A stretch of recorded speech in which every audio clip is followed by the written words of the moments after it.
Comme à chaque spécial Noël, allumons une bougie. Celle-ci nous éclairera sur le sujet.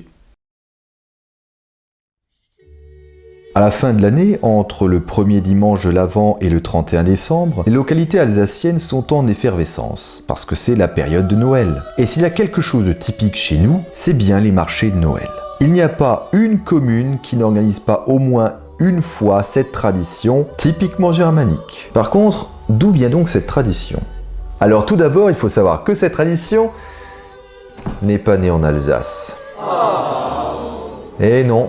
Le premier Weihnachtsmarkt, ou marché de Noël en français, ce serait à Dresde, qu'il a eu lieu en 1434, le fameux Stritzelmarkt. Le marché de Noël de Strasbourg, le Christkindlesmarkt, n'est né qu'en 1570, donc après celui-ci. Mais il y en avait un précédent qui avait lieu aux alentours du 6 décembre, le marché de la Saint-Nicolas. On suppose qu'il est né fin 12e, début 13e siècle, mais il nous manque encore le plus important, une mention écrite.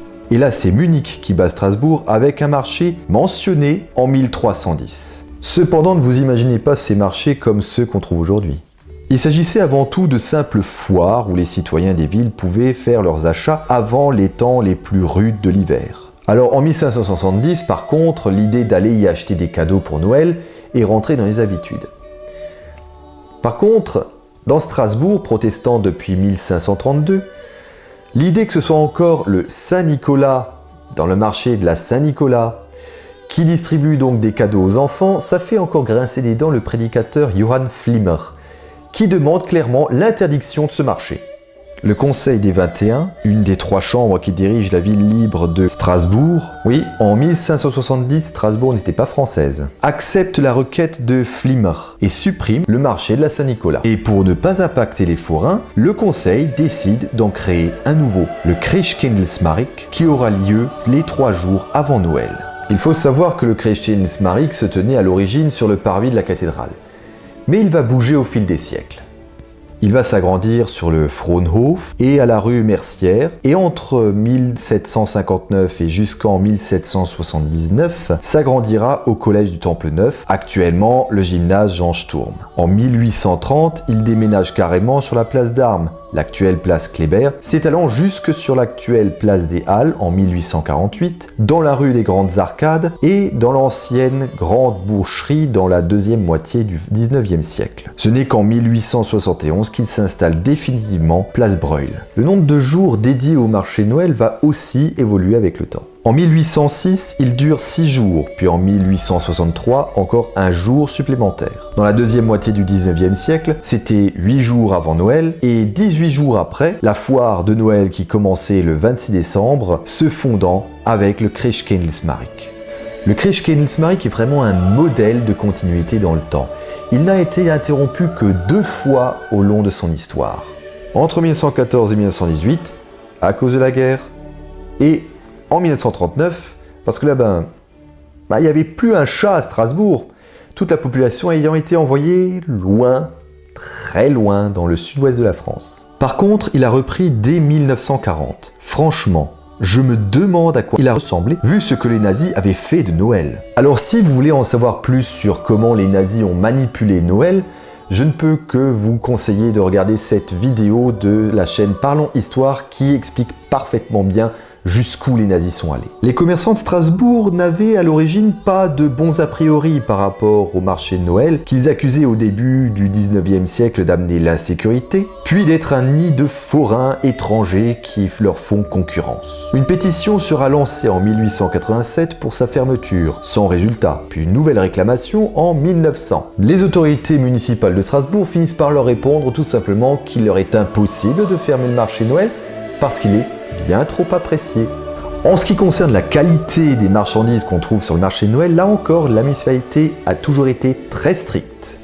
En 2010, les churros et les panini sont interdits sur le marché de Noël. Ce souci ne date pas d'hier. Dès 1927, les autorités rappellent que la vente de bijoux, de cartes de vœux et de poissons rouges est interdite aux forains du marché de Noël. Le premier règlement date du XVIIIe siècle. Il autorise la vente de jouets et de sapins et seuls les marchands établis à moins de 30 km de Strasbourg, hormis des dérogations pour les pains d'épices de Guerdwiller et pour des marchands suisses et allemands, pouvaient s'installer installés au Kreshkén-Lesmarik. Et lorsque l'on parle de cohue, de foules tassées comme des harengs, ou alors d'orteils écrasés, on a l'impression de décrire le Kreshkén-Lesmarik aujourd'hui. Et pourtant, ces mots sortent d'un courrier d'un lecteur du journal d'Alsace-Lorraine en 1910 déjà.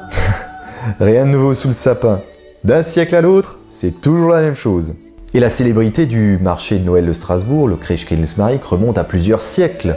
La baronne d'Oberkirch, par exemple, qui fréquentait les cours royales européennes de la fin du XVIIIe siècle, raconte dans ses mémoires avoir fait une visite du marché de Noël de Strasbourg en 1785. Mais à partir des années 70-80, le Kreshkén-Lesmarik s'essouffle face à la concurrence des supermarchés et les mois de décembre et janvier deviennent les pires au niveau tourisme. Jean-Jacques Zell, qui à l'époque était adjoint au maire de Strasbourg, chargé des foires et marchés et président de l'Office du tourisme de Strasbourg, décide de prendre les choses en main.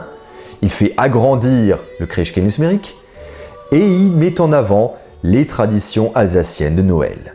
En 1991, il s'agrandit au parvis de la cathédrale et en 1992, Strasbourg se proclame capitale de Noël. En 1994, pour la première fois, est planté un grand sapin sur la place Kléber et en 1995, les visiteurs sont déjà plus d'1 million. En 1997, le marché s'étend jusque sur la place de la gare. Le succès est tel qu'en 2008, c'est plus de 2 millions de visiteurs qui visitent le Kreshkén-Lesmarik. Et il fait des petits qu'il installe dans des pays lointains. En 2009 et 2010 à Tokyo, en 2012 à Moscou, à Pékin en 2015 et cette année à Taïwan. Désormais, l'ouverture du Kreshkén-Lesmarik se fait en grande pompe. Il se déroule du premier week-end de l'Avent au 31 décembre et s'étale sur 11 emplacements en 2014. Mais en cette année 2016, du fait de risques terroristes, le Kreshkén-Lesmarik est réduit à 8 emplacements sur l'île de l'hypercentre de Strasbourg et hautement sécurisé. Mais au final, ces mesures n'enlèvent rien à l'esprit du Kreshkén-Lesmarik.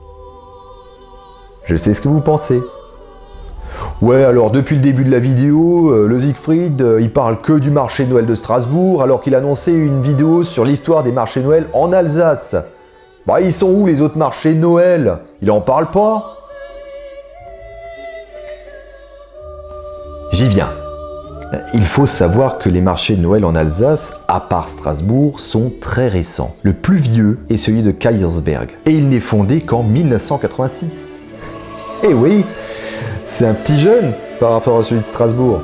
C'est en 1992, en parallèle avec le développement du Kreshkén-Lesmarik de Strasbourg, que la région Alsace lance le slogan « Noël à un pays, l'Alsace ». Progressivement, année après année, l'Alsace se couvre de marchés de Noël. De 1999 à 2002, une caravane de Noël parcourt même l'Europe, notamment en Belgique, en Suisse, en Italie et en Espagne, pour y recréer l'ambiance d'un Noël alsacien. Et pour éviter de tomber dans le purement commercial, et de garder une certaine authenticité, l'on institue les Noélies en 2003 qui proposent des concerts, des conférences et des expositions sur le thème de Noël. En 1998, l'on crée en Alsace 7 pays de Noël qui sont autant de thèmes du Noël alsacien. Le pays des mystères, le pays des lumières, le pays des saveurs, le pays du sapin, le pays des étoiles, le pays des veillées et le pays des chants et étoffes. Les marchés de Noël se diversifient et adoptent des thèmes particuliers comme l'artisanat, les contes et légendes, les traditions ou encore même l'histoire. De manière générale, leur nombre est passé d'une dizaine en 1990 à plus de 170 cette année. Le Kreshkén-Lesmarik fait partie intégrante de l'âme alsacienne. C'est un marché qui remonte à loin dans l'histoire de l'Alsace et qui l'a accompagné durant plus de 4 siècles. Il a résisté au temps et aux guerres, mais en 1990, il n'est plus que l'ombre de lui-même. Mais depuis, sous l'impulsion d'associations d'hommes et de femmes déterminés, ils ont su se redynamiser et à présent, le marché de Noël de Strasbourg, comme tous les marchés de Noël en Alsace, sont connus dans le monde entier. On ne peut que souhaiter toujours autant de succès à ces marchés de Noël qui reflètent si bien l'âme du Noël alsacien. Et dire qu'à l'origine, tout était parti du sermon d'un prédicateur. On peut le dire. Merci famous, Johann Flimmer.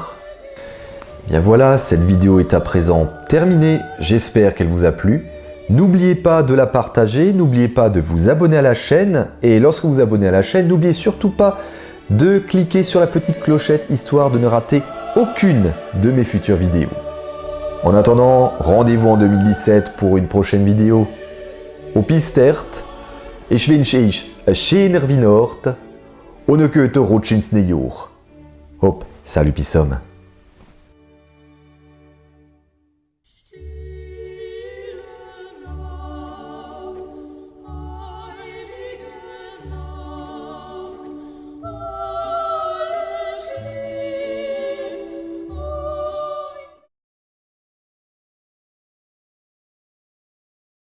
All free men, wherever they may live, are citizens of Berlin.